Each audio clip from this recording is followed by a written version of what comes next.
Hey, good morning. Welcome to Politically Incorrect Knitters. I am Deplorable Knitter. This lovely lady is Ann Pinkova. We're here bright and early to say hey because it's Saturday. We have things to do. So, um, no, we were going to have an interview. We were super excited.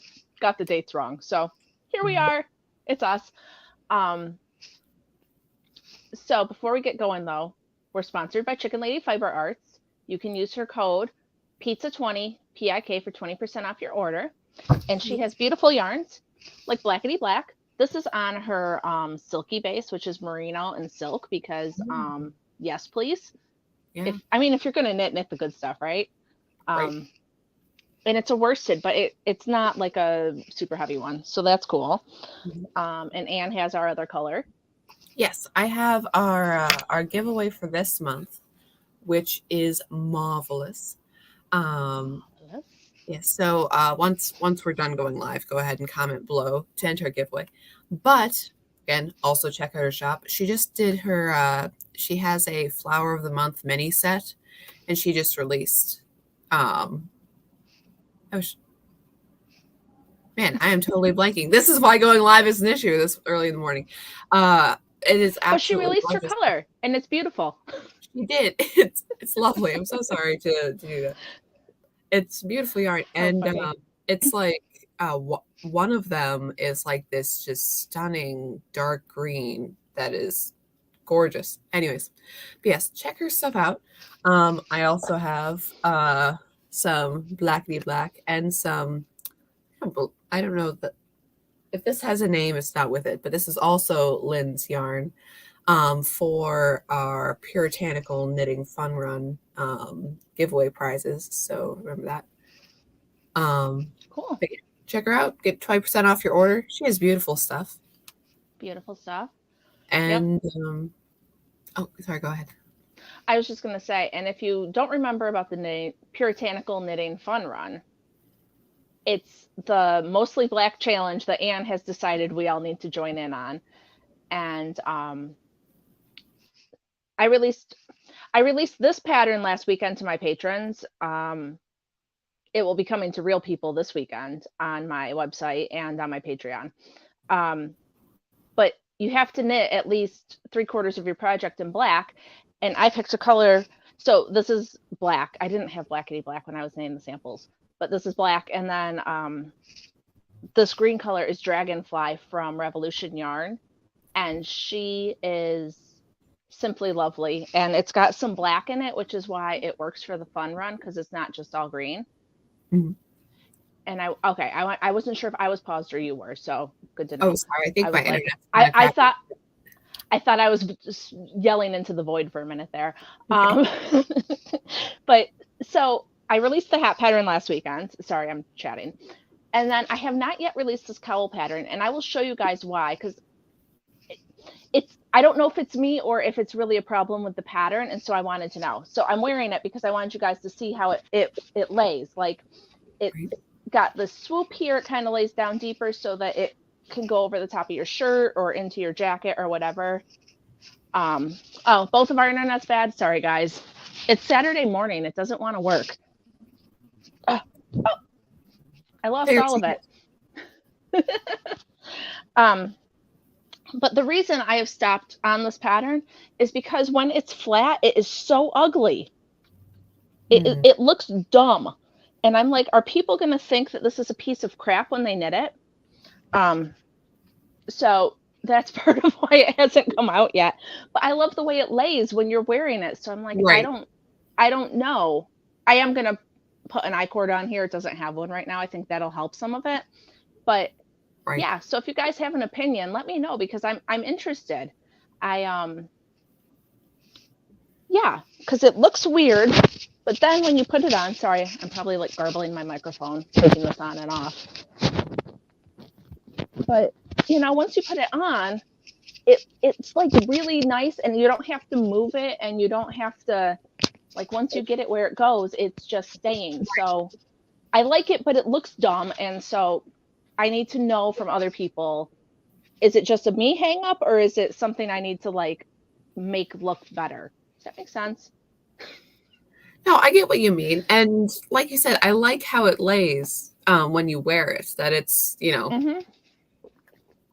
Yeah, because yeah. when the cowl's straight, then like it doesn't always like come. Like I like bandana cowls. I like this stuff. Okay, Kendra says she likes it. Cinco Farm says she's all about the cowls. So maybe I'll just refine this edging a little bit, and that'll help it be a little bit better. I'm not sure. I don't know. Yes, you guys may. Sorry, the kids needed some guidance. I wouldn't worry how it looks as long as you include pics of how to put it on and wear it.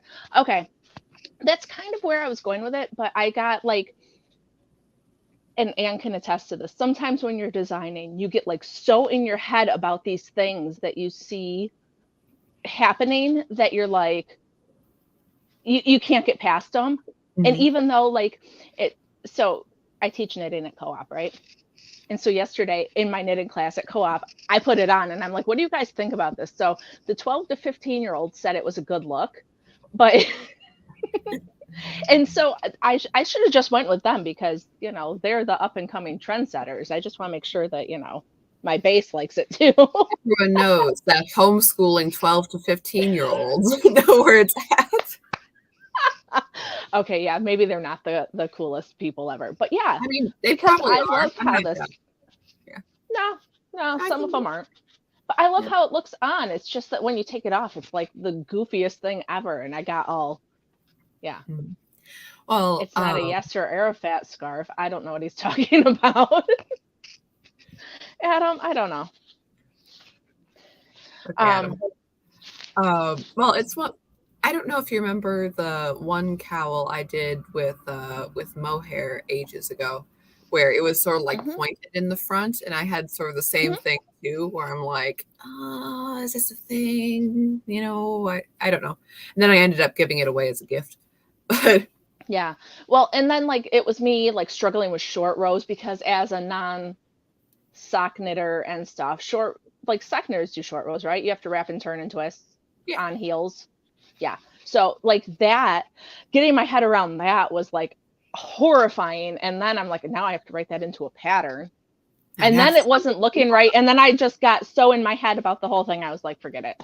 So friends, hat patterns coming out this weekend for everybody. Cowl will be coming very shortly. And it's a great use of like a funky yarn and a calm color, or you can do it all in one or whatever. So that's me wearing all my stuff because I nice. finally designed something and I'm pretty stoked about it. And then I'm going to just finish talking about my knitting and then you Keep can going. tell us stuff. Go for it. So, see these mittens? I did not knit these mittens.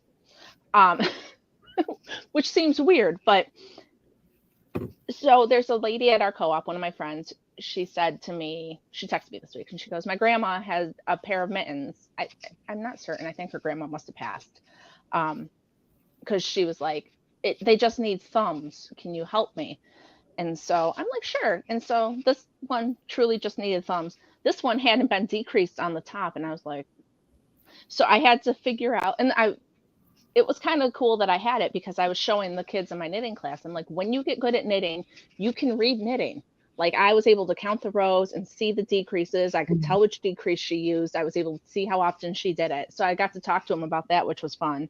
And I got them all done yesterday at co-op, except this one. Okay. The reason I don't knit socks is because I get bored. Okay. And often my second sock is shorter than my first one because I get bored and I don't knit enough rows. And so what happened with the mittens is because I don't do two at a time. I can see your face, Anne. I see you. But what happened with this is that I didn't knit enough rows on the thumb and it was like weird and stumpy. So I had to take it out and start it over. Yeah. Put your So this hand one was into great and beautiful. And I'm like, yeah, see this one. Oh, this one's mitten. Fits. It's nice. They're a little bit small on me, but that's okay. I think they're for the kids. But yeah, so there's that. And then I had a question, and I didn't know if anybody knew the answer. But this lady, when she was joining her yarn, she just tied knots. And I wow. don't have enough yarn to like weave in the ends. Is it okay to leave it like that?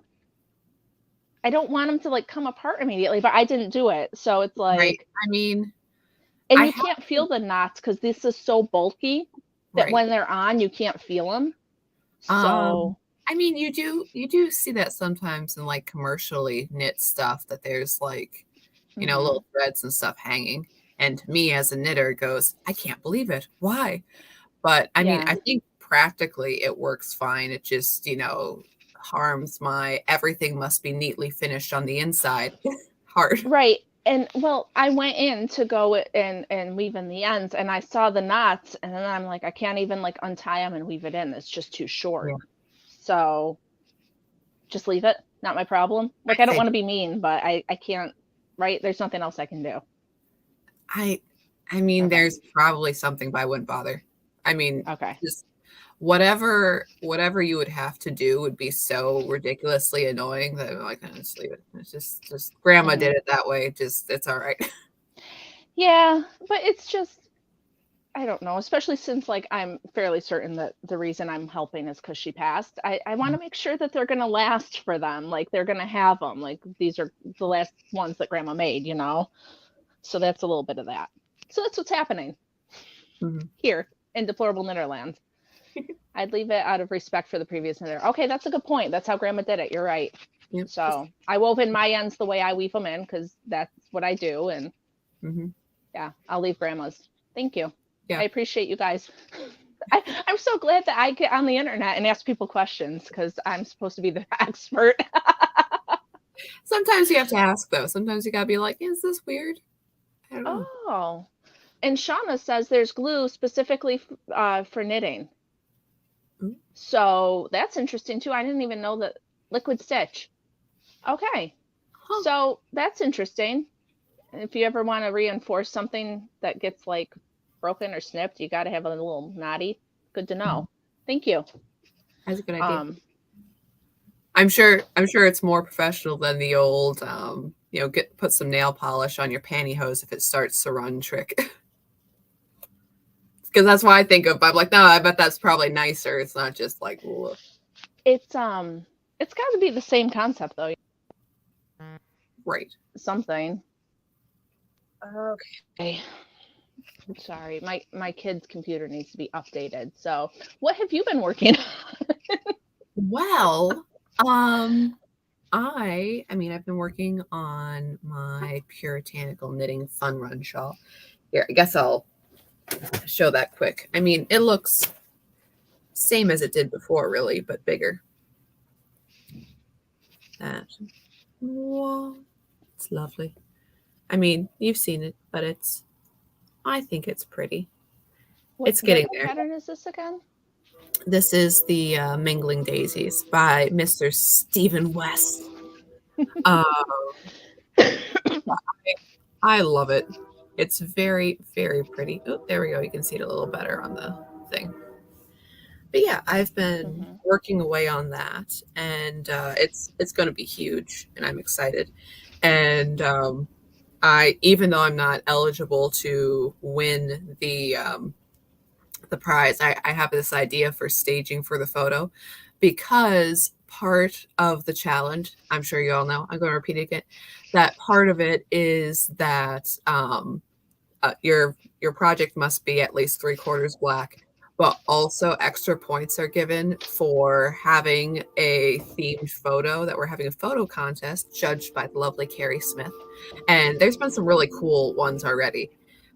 But yeah, fall themed, Puritan themed, Halloween themed, Thanksgiving, however you want to play it. But I don't think I've seen them, and I'm following the hashtag. I'm gonna have to go in and look yeah, Instagram. Okay, so the because hashtag, Instagram's being, yeah.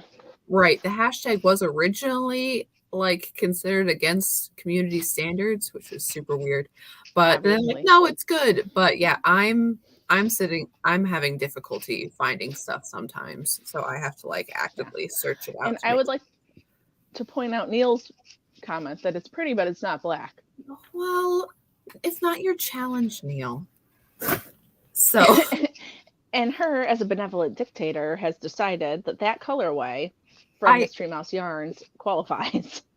I have, because it is the Pilgrim's Progress colorway by Mystery Mouse Yarn. It's beautiful. So I think it's beautiful. I think it's awesome. I think it's a little like, I don't know.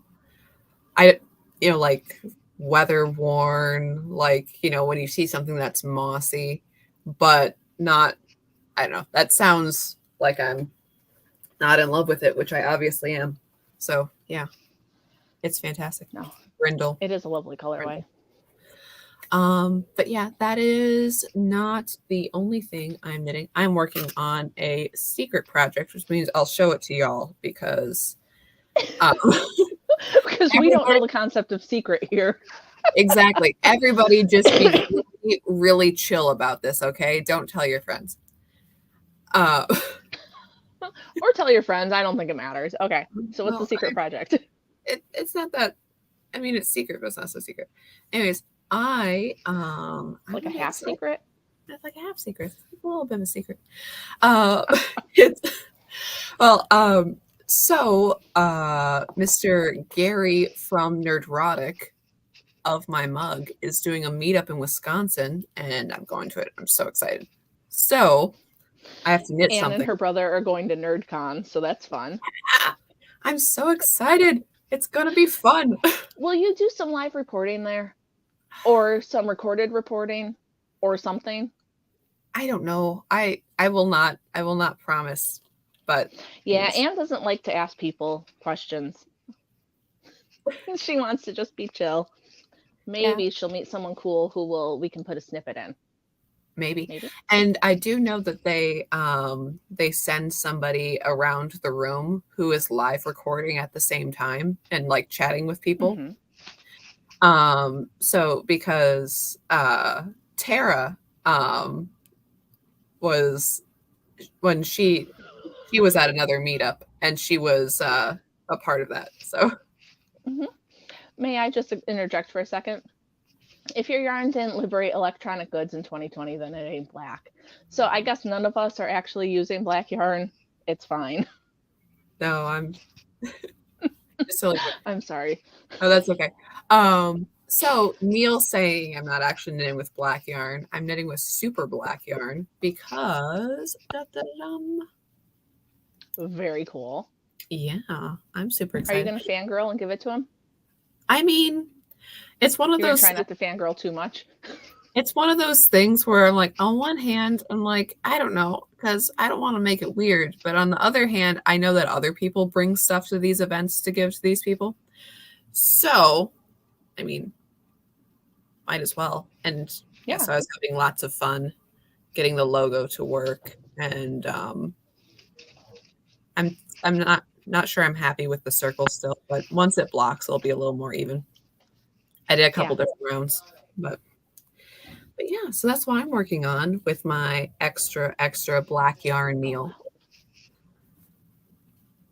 But yeah, I've been having fun with that. And I have a couple other ideas because why just knit one black hat? I mean, might as well go whole hog.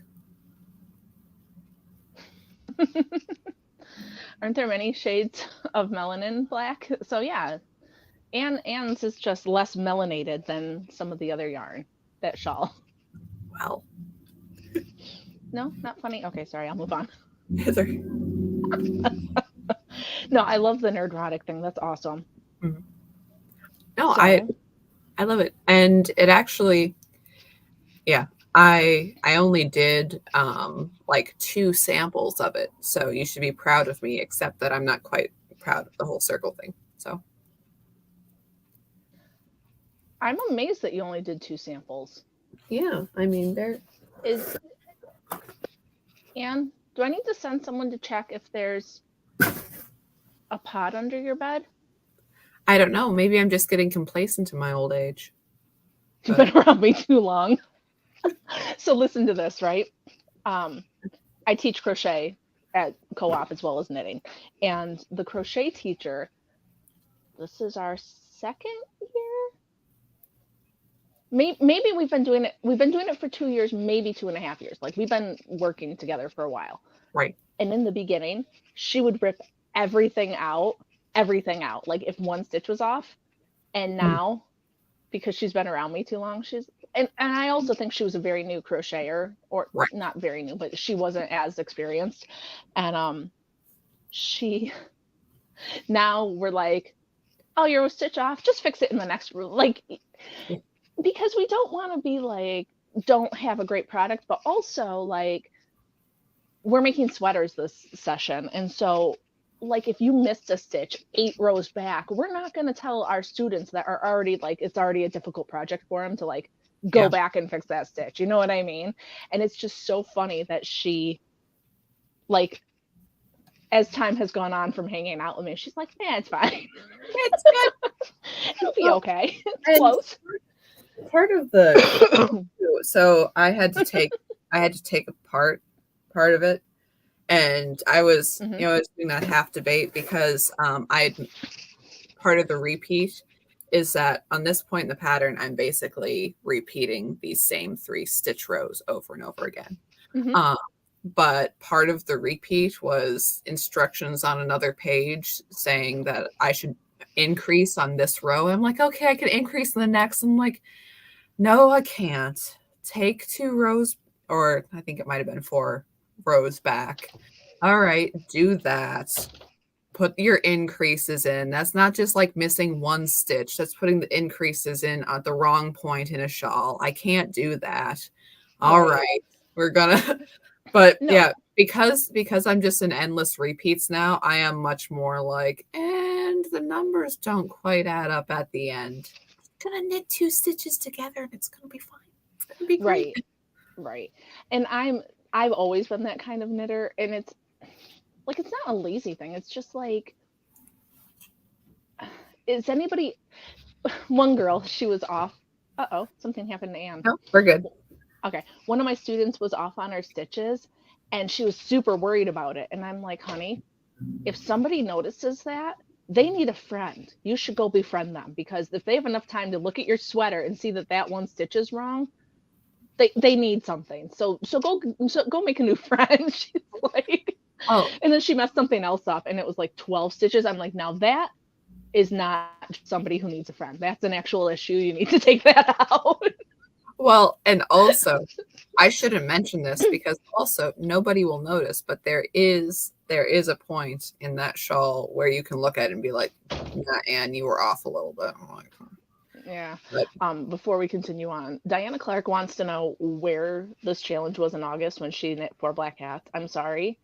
It's all Anne's fault. That's all I have to say. I'm sorry. I didn't think of it then. This was not even a glimmer of a thought in August, or yeah. And I don't know. And Neil says whenever I mention co-op, he thinks I'm talking about a British supermarket. I've never heard of it. I don't know. Co-op is where we go to do school. Sorry. I don't know. There's some hipster supermarkets in America called co-ops. We don't have them. Oh. Or if we do, I'm not cool enough to know. So either way. Some real That's probably more likely. I've been to a couple. There was it was really cool, but it was a real grungy place in Maine I was once, and that was called Co-op, and it was a grocery store. So I think that was a local thing. That wasn't like a chain. So I don't know what it is in England. Dana, I could have won it all. I'm sorry, Diana. Make another hat. They always need black hats. I actually really need to knit one for my husband, but now that I've got this silk merino from Chicken Lady, do I really want to make it into a hat for my husband? I mean really? Probably not. Well, I do love him, but that was a debate that I had with this. So it's always a thing when you're doing gift knitting that, okay, this is like Croy sock yarn. This is very straightforward. You know, it's the texture isn't terrible, but this is sturdy and this is generally washable. Like I probably wouldn't put it in the dryer still, but I think if it was, it would probably do okay. You know, one of those that it's a little difficult. I have this lovely like merino single ply, which is one of my favorite yarns of all time. But because it's single ply and it's fingering weight, it's not very strong. Like it's not like totally fall apart if you're not paying attention, but it's fluffy, it's like clouds, it's beautiful.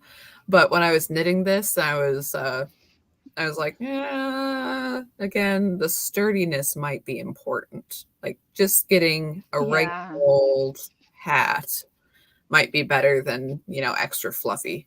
But I mean, there's Yeah. no problem with that with the yarn that I mean, Lindsay yarn is good. I mean, my husband takes good care of his stuff, and he would appreciate it because I've made him like a hat out of fisherman's wool, Mhm. and he likes it, but he says it's way too itchy. So he'd probably enjoy it. But before we continue, Sanko Farm says she's got to fix it if she's making it, and I'm okay. I respect that. And then Janice, tween hat sizing. What I've discovered, I have a 10-year-old, and I don't know, my kids may have large heads, but generally, like an adult small is a good size for them. I think in my patterns I've stopped putting like teen in. I usually do like baby, toddler, child, adult, small, adult, large, because the difference is not that big.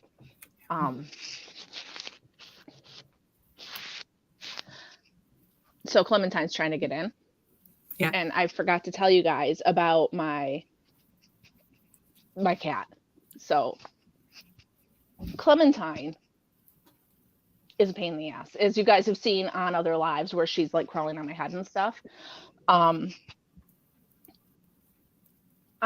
Thursday, my husband was doing something to one of our sliding doors and she got outside and we didn't realize it. We have indoor cats. Okay. They live inside. If they go outside, we're with them. We didn't know she was outside. She was outside for an hour and a half. My older kid was getting ready for bed and heard her scratching, and they thought she was just trying to get like a bug or something that had gotten inside, scratching at the window. And she was outside. Oh, no. And she came in and something was wrong with her tail. So our deck is a second story deck. And I think that she must have fallen off the deck and hurt herself. Oh, and no. I was so worried. I was up almost all night on Thursday because I thought she broke her tail, which can be a very serious thing. I didn't know cats could break their tail. But now I know all about cats' tails. They have 22 vertebrae in them. They can hurt them and they can get nerve damage and they can, but she wasn't lifting her tail. She was walking with it bent down.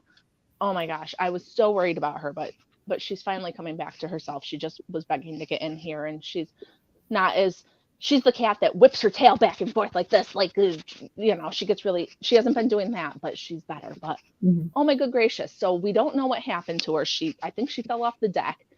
Oh, it was so, and it reminded me of having little kids when something's wrong, but they don't have enough words to tell you. And I'm like, I thought I was past this. My kids can talk to me now. And now I've got a cat. Oh, she's up in the window. So she is feeling better. Thank goodness. But man, all night Thursday and all day at co-op, like I called my husband at lunch and I'm like, how's the cat doing? And he's like, really?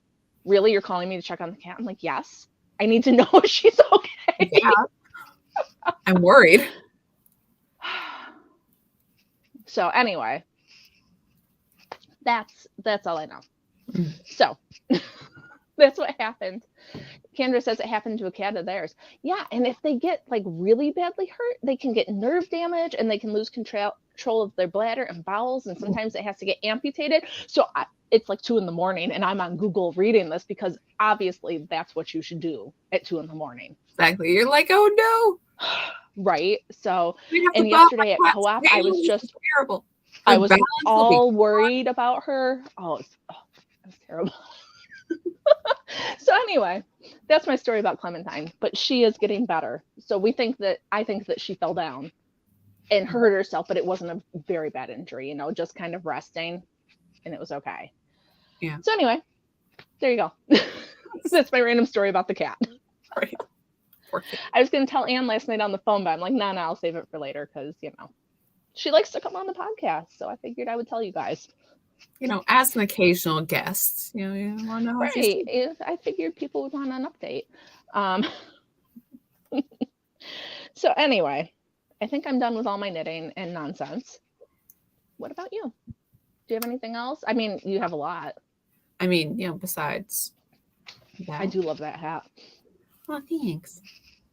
I try. Okay. Okay.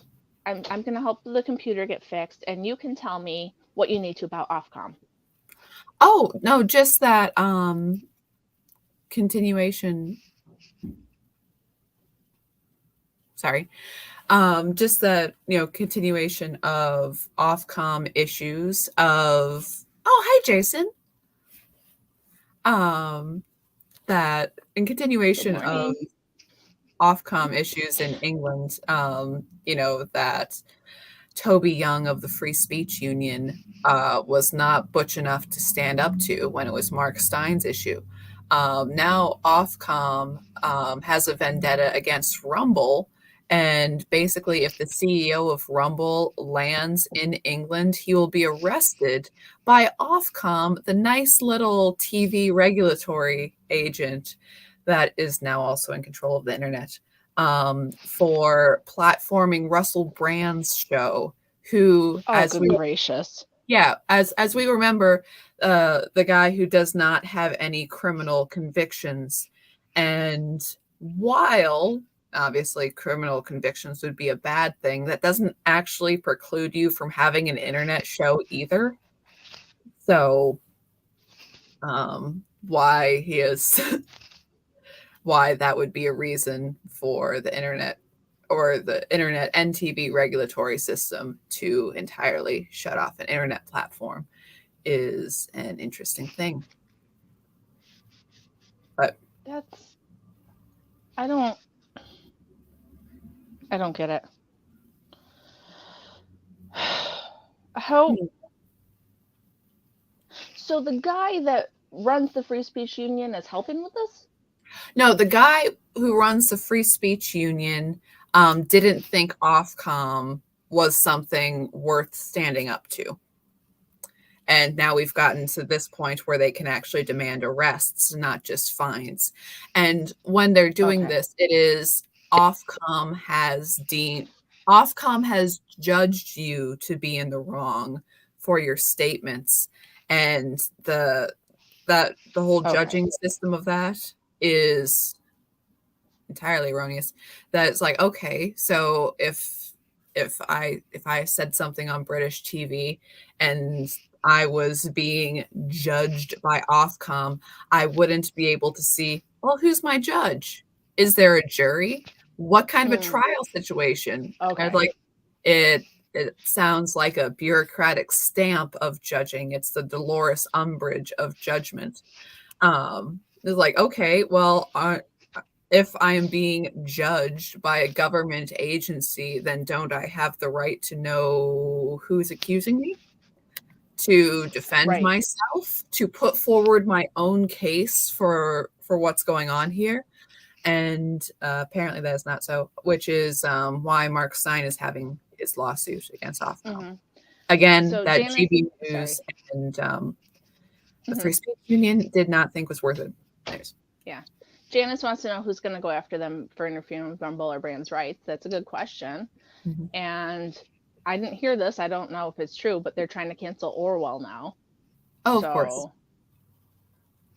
How are UK citizens okay with this? I don't think that they are. Right. We now have the online harm law.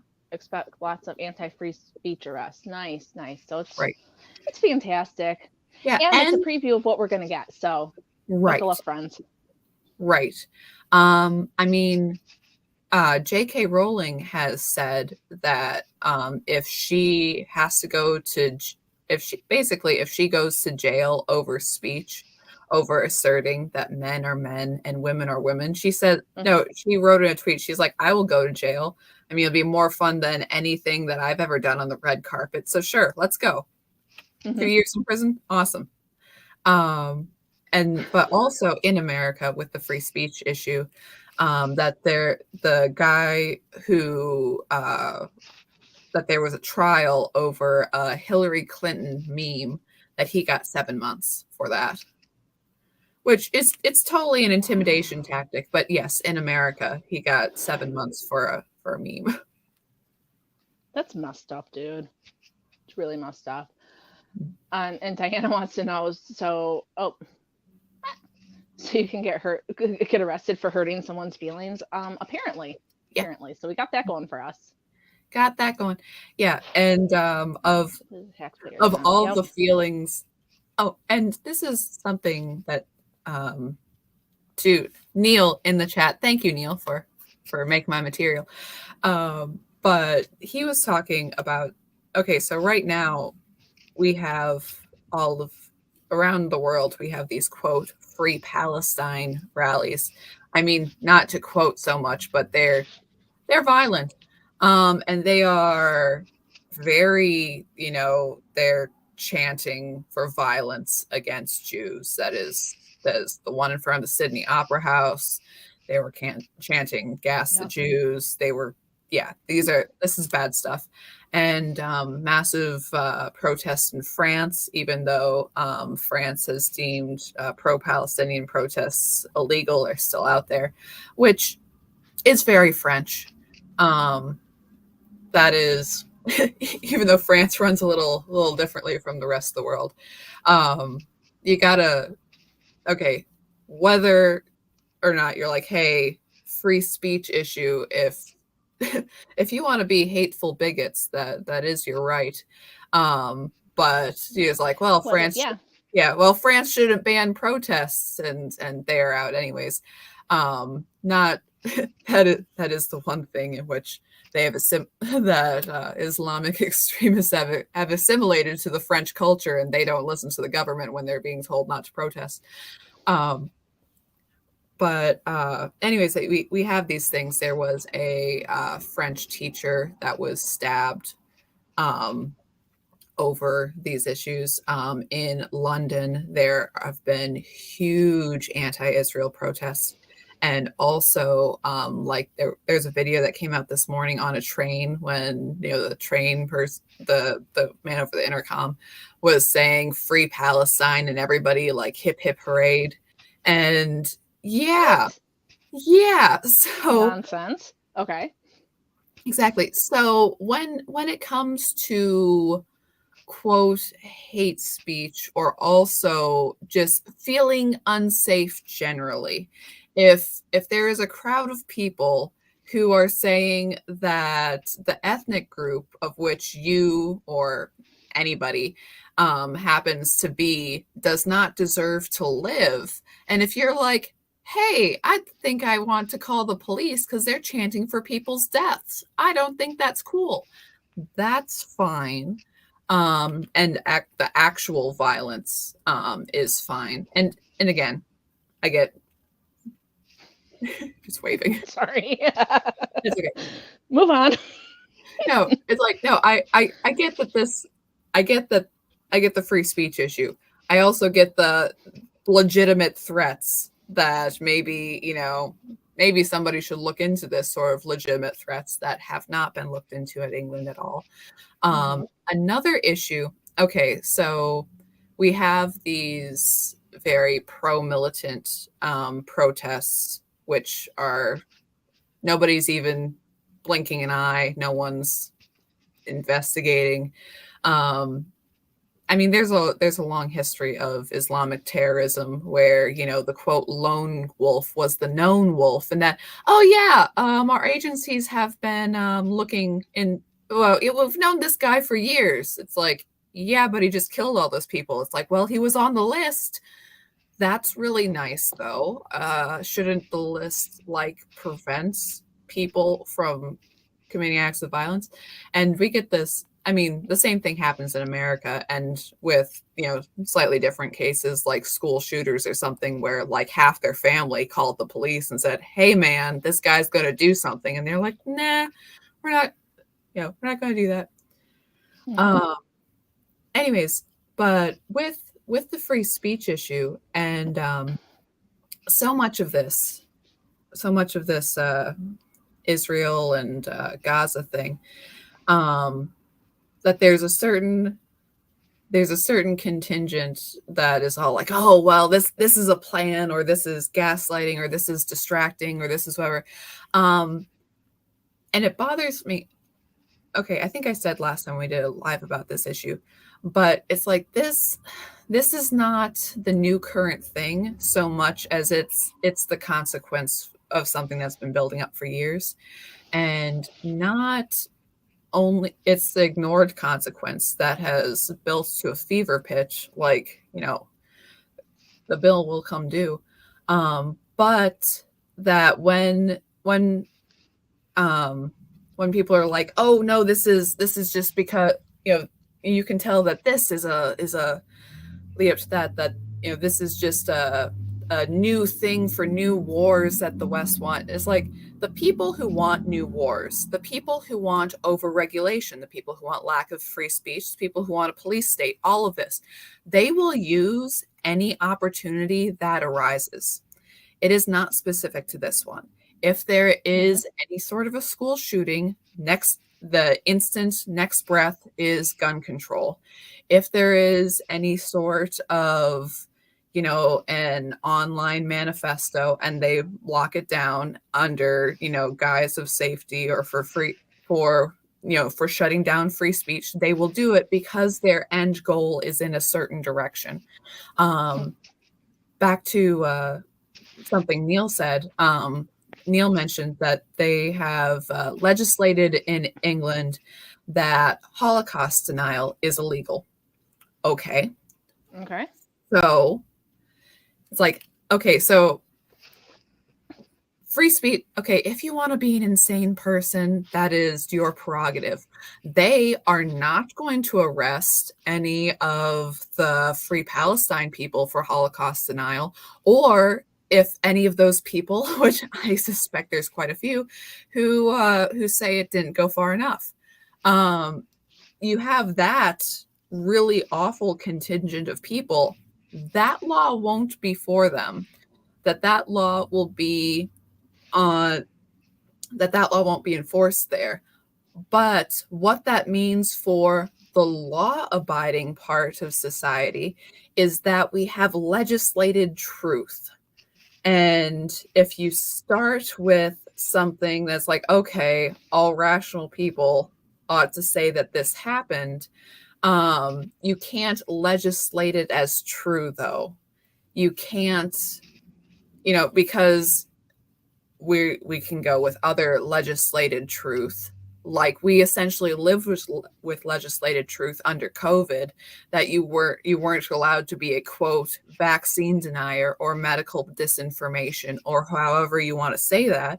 And how much further it's not far at all, actually. It's next week far of saying that legislated truth is that climate change denial is an issue. Oh God. I believe one of Marie Buskey, she has a radio show in New Zealand now, which is really awesome. But one of her first episodes was talking with a guy who was saying how climate change denial, how the wordage is that people won't be considered climate change deniers because it is the same phrasing and sort of mental connection as you have Holocaust denial. It's like that. Again, not a jump. It seems ridiculous. It seems like no way, but it's been a crazy few years, folks, and it's not a thing. So, anyways, that, like I said, another free speech issue with England and with the internet and everything. But completely ridiculous stuff. I mean, yeah. Well, and also, I should be allowed to say whatever I want to say. Doesn't mean it's true. It doesn't mean it's right. I could say that the moon is made out of cheese and I'm going to fly there and eat it. It doesn't matter. It doesn't matter how ridiculous it is, because how are they able to legislate what people can actually say? I don't know. And also, I mean, this also gives it gives credence to sort of the actual, gross, the gross portions of the internet, the places we don't like to be, but the actual anti-Semitic crowd, which that is like, oh, well, we're right because they're trying to silence us, which you can see a lot of that there's no level of right, like, and also from their part, you start with a true point and you can breed evil from that as much as you can a lie with the right pressures. Right. Yeah, Neil says men can become woman deniers. But, anyways, that we have all these issues. I mean, with the Israel thing, on Twitter, which is not totally free, but much freer than it was, it has been shocking this week to see anti-Semitism, and also because people are allowed to state their opinions freely. It's like, well, this is not hid on some side online platform. Not saying that everyone has to be on Twitter, but this is out in the open in the public square. And a lot of people, it's like, oh, I know who to avoid now because of this, that this isn't just like hidden on a little side website, whatever. I'm like, oh, good golly. Now, and part of that is the importance of free speech in order to see stuff like that out in the public. But anyways, so yeah. Great. I don't know why, but every time you talk about free speech, I just get really sad. Yeah. I don't know, man. Yeah, it's a thing. It is a thing. Oh, so speaking of free speech and misinformation, okay, yes, it's okay. Again, and with Israel, with all the things, just this past week with the quote hospital bombing, where the entire headlines, and it's one of those things where the lie goes around the world before the truth can put its pants on, or it's like Israel bombs Gaza hospital, and then it's like, wait, 500 dead. Wait, hang on.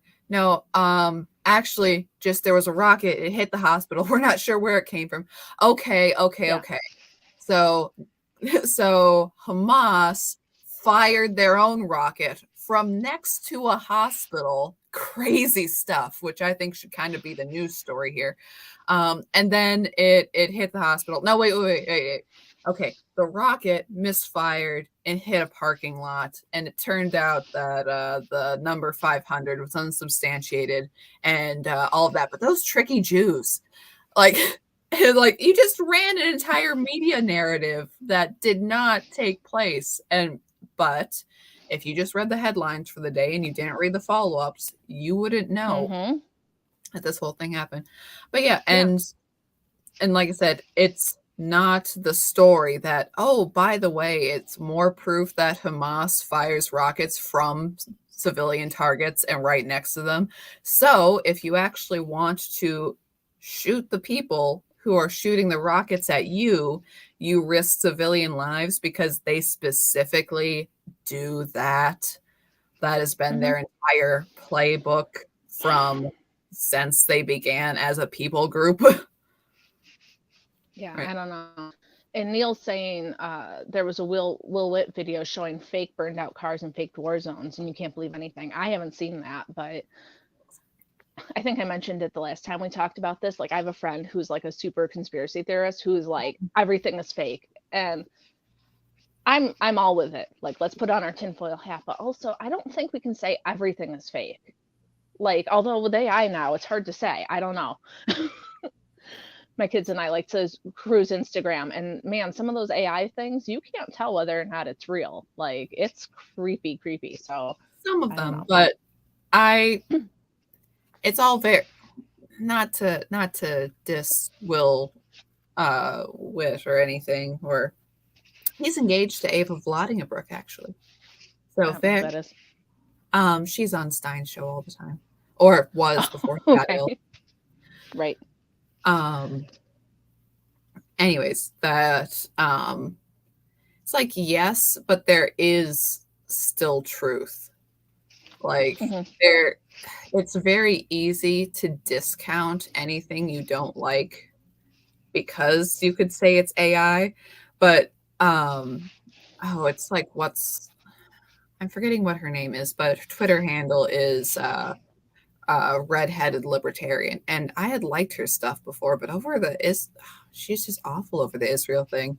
That she, I was gonna say, are you talking about Katie? But no, she was Red Hedge Dragon. So I got confused there for a minute. Not Katie. Okay. She's lovely. So, no, she is lovely. I got confused for a minute. If you haven't seen our interview with Katie, she's lovely. And also this is very dark political stuff. Katie is just like a joy to be around always, because she is always so pleasant and so positive. No, anyways, this woman, she works for Tim Pool, the redheaded libertarian. Again, I wish I could remember her name off the top of my head, but that's their Twitter handle, so that's how I read it. Anyways, but she was just awful, and there was a photo from inside kibbutz, and just blood on the floor. And she was going full conspiracy mode with, well, blood doesn't dry pink and this and that, and as if this had all been faked. And like, there were people from medical fields saying it does though, and they were showing pictures of different circumstances. Josie, there we go. There, Iris knows there. Thank you. It's like, no, there were medical people saying like, no, here's photos of me in the lab, and here is circumstances in which depends. I mean, I worked as a phlebotomist for the Red Cross. Blood dries all different colors. It depends on the person and how much red cells they have, and there are different circumstances. So yeah. Move along. Okay, next thing. Okay, sorry. I'm getting really no. I'm talking about her, not you. Oh, okay. She needs to get over it. Okay. Right. If you don't know, don't pretend you do. Right. And she was again full this in conspiracy mode. And okay, again, reiterating my point in case you haven't seen it on the last slide, that's fine.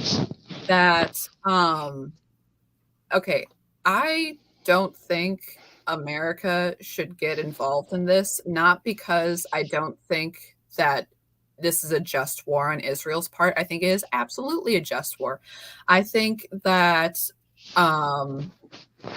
it is an absolutely correct and a proportional response of when your country is invaded and your civilian population is not just murdered, but brutally murdered. The reports coming out, I'll keep your breakfasts in your stomachs, but it is just the most horrifying deaths. And that people afterwards are saying that, oh, well, it was 40 infants killed, not 40 infants beheaded. Let's not, like, oh, well, that's better. Thank you. Oh, that's fine. That's fine. Oh, just dead then. Just burned bodies. Oh, well, I don't know why anybody complained. It's just sickening. It is so gross. But yes. Anyways, Israel having a military day of response of that, of actual legislation, we're going to war, not just the crap that we pull where we're like, oh, we'll support you, but we'll send billions to Ukraine, but we're not actually a part of the war, because to be a part of a war you have to go through Congress, as our country says, right? But we're not doing that. Anyways, sorry. That's you're fine. But yeah, that we're not doing that. We're not doing anything in an actual proper legislative way. But okay, Israel saying the correct response is to destroy Hamas. I'm like, I'm with you. That is absolutely. These are people who have at it. Exactly. Hamas has in their charter the destruction of Israel. And then they are enacting it in that they are killing Israelis. Like, the proportionate response is to go to war with them. It's like, it's like, well, it's violence. It's like, violence is a tool. It's not a moral thing. I mean, okay, brutal murder, that's a moral thing. Going to war is a tool that governments have, and it must always be used, with a lot of, forethought and gravity, but it is a tool to defend your people. And anyways, I think it is entirely just and of them to do it. With what I said before, with every government and evil agenda will take any opportunity to twist it. And by evil, in global. Okay, I'm team Israel. I'm team Jew. I don't think they have a specific evil agenda. I'm not one of those guys. I'm not gonna damn my friends with faint praise. I mean, like this. Okay, while I would generally say it's like I'm not saying that Israel are complete saints. I'm not, but also I'm not going to create any sort of equivocation between Israel, who who sends aid to Gaza, not now, and Gaza, whose children chant for the death of Jews. That's not an equivocation here, but also, sorry, I'm going all over the place, but yeah, I don't, but yeah, I don't want America to interfere in Israel's war on terrorism. Again, not because I don't think it's a just Israel's war against Hamas is just because we suck. We're really bad at a war on terrorism, and Biden may say anything he likes. What Biden does is keep sending money to Israel's enemies. So if he says, we support you, Israel, against Hamas, after doing like creepy, half cognizant, oh, well, Hamas should learn to aim better shtick while in Israel, it's not real support. It's I missed that one. Oh, yeah. Yeah. He said it on a plane. But it's posturing. It's saying the right thing and being just wet paper bag weak, and people are mocking us for it. And also, okay, actual news bit, not just me ranting. So Laura Loomer has reported. So Mayor Bitar, who is a director of intelligence of the National Security Council, okay, she is very pro-Palestine, which means that when she is in charge of intelligence gathering, like, hey, maybe we should be looking out for our friends, Israel, because a lot of people want them dead. This is the gal who would be in charge of intelligence gathering for these sort of terrorist things. And she specifically diverted attention away from Hamas and Hezbollah. So when they're talking about the intelligence failure of why didn't anybody know, if Israel, which I'm sure they were in part, were relying on our information, we screwed them. Yeah. Okay, so it's like, why would you want us further? Why would you want such? Our military system right now is in such trouble, and it is all the Mark Millies of the world who are saying that, who are telling the troops to read white fragility, and all of these issues of our fighting force has been so, decimated because of this, is such terrible, awful leadership, and which is something that Trump understood. But it's like we have gotten, I mean, look at Afghanistan. We are a hurt now to our allies, to our friends for years. And that it's an awful place to be, but I believe it is the true case of things. But anyways, sorry. But yeah, that and so yeah, go ahead. No, go ahead. I was just going to say that that I have heard, this is unconfirmed, but it's logical, so I'll say it. But that this plan against Israel has been planned since our withdrawal of Afghanistan, because America is so weak.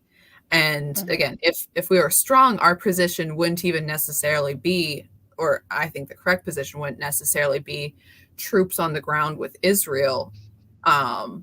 But basically, we would we ought to be a deterrent for further escalation, such as nuclear war, such Right. as larger invasion. That not that okay, not that the whole American global police thing. Again, we're crap at this. We are not good at this. England was good at this. Not even saying that England was England was not always flawless, but England was very good at colonialism in that they came, they took over, and when they left, it was many times they left peacefully, and also they left an actual functioning government in charge. That the Oh, you mean country, they didn't just leave a sucking black hole that allowed the next awful person to come and take charge? yeah, it's amazing. Go Though figure. though in some previous British colonies they did have crap governments after the Brits left, which I guess is their choice. But also they gosh, Afghanistan was so awful. You know, they tend to allow things like you know, abuse of children Thursdays like we did in Afghanistan. Anyways, uh losing my thought there because I'm ticked. Yeah, Britain disagreed to a port. Yeah. Sorry. Import. Oh, sorry, button. Ah, it's not working. Yeah, that's great. A while ago, I don't remember who said it, and I'm sorry, but one of our commenters was saying that in Tallahassee, I think there was like a BLM rally, and that they were like saying that we're already here. Um, that the infidels are already here in our country. So that's good news too, right? Yeah. Well, we have had we so part of our failure of our quote war on terrorism is that we did not create a stable government system. We just came in, broke crap, and then had our, like, for example, our terrible Department of Education was then in charge of the schools in Afghanistan while we were in there, which is terrible. But also, not only that, okay, when England takes over a country, one of the main things that they took over the country, they did the government, but also they would send in missionaries and not send in, I mean, yes, send in, but you know, Okay. missionaries would want to do things like, you know, preach the gospel and start schools and do stuff like that. America specifically did not allow missionaries into Afghanistan because they would create strife with the local population. Britain, not England. Sorry, Neil. Getting my getting my words wrong. Um, that America doesn't have the moral certainty to be able to do that, to say, okay, we will allow missionaries, and because they're our guys, we will protect them. And, you know, if the people don't want to listen to the missionaries, that's fine, but they're going to be there. We're going to introduce new ideology, and we're going to keep the peace should there be a new ideological problem. There was nothing to replace the former radical thought. There was nothing to help. And yeah, we not only didn't replace with anything good, but we purposefully entrenched some of the harmful ideology in Afghanistan. Mm-hmm. But anyways, sorry. It's all good. It's all good. I'm glad that you're watching the news because I know that people come to us for knitting and politics, but I mentioned this before. Something I learned when I was pregnant with my second kid is that because I'm living my life here and raising my kids, and that's my focus, I can't get too entrenched in this stuff because it drains me and then I can't give my family what they need. And so I'm glad that you kind of keep up on it so that I can I watch, I don't, it's not like I don't watch the news, don't get me wrong, but I just can't take in a whole bunch of it, because it drains me, and it makes it so I can't do what I have to do in my life. So I'm glad that you pay attention and keep me updated and keep our friends updated. And it's good. It's very good. But I think that's what we have today. I have to go to work, so unfortunately, Well, I can't just hang out with you guys. Yeah, we are past the hour mark. So, yep. Bringing up kids to make the world a better place. Yeah, that's what I'm trying to do. And, I don't want to keep them totally out of the thing. Okay, before we go, I'll tell you the story. A couple days ago, I was watching a reel on Instagram, and it was talking about Corrie ten Boom. And she had overheard her cousins talking about sex. And she was with her father on a train, and they were traveling. And she asked her father, what is that? And her father took down his suitcase and gave it to her and said, here, carry my luggage. And she tries to lift it up, and she goes, it's too heavy. I can't carry this. And he goes, right, there are things in the world that are too heavy for you. You don't need to worry about that right now. And I was like, that is such a wonderful way to put things. Because later on the same day, my oldest saw something that said tranny. Mom, what's a tranny? And I was able to use that. Like, it's not a bad thing. It's not but it's a grown-up thing. And that is something that you as a kid don't need to worry about right now. And so, like, that's kind of where I am in my whole life. Like, I will take care of the grown-up stuff. I'm not going to let my kids know too much about what's going on. I mean, obviously they know wars and things are happening. We watch the news, but it was a really, really great illustration. And I thought that was really nice, that it's a really good way to put it. There are some things in the world that are too heavy for your kids to carry. Everybody's trying to make your kids carry them now with the schools and the LGBT and all that. It's okay for them to be kids. It's okay for them to be innocent, and raise them that way. When it's time for them to know, they'll know the stuff. And I know that's a bit of a rant, but it just hit me. Because sometimes as a parent, with everything that's going on, I don't want my kids to be dumb. I don't want them to know. I want them to know what's going on, but I don't want them to know everything. And that's the perfect way to put it. And I was able to tell my kid, look, it's not bad. It's not anything, but it's just not anything you need to worry about at this time. I said, when you're old enough, I will talk to you about it. Mm-hmm. And, they didn't love that answer, but it was also, So anyway, that was my random story about that. No, I saw a meme on the internet, and it was somebody saying, like, explain the Israeli-Gaza conflict to me like I'm 5. And the next person was patting you on the head. It's okay. You don't need to worry about that. Right. Exactly. And Neil here, there's things I wish I didn't know, and I'm ancient. Right. I mean, there's a lot of stuff I wish I didn't know too, but this mindset that we need to put all this stuff on our kids, it's not necessary. And it's part of why we homeschool them, because they're kids.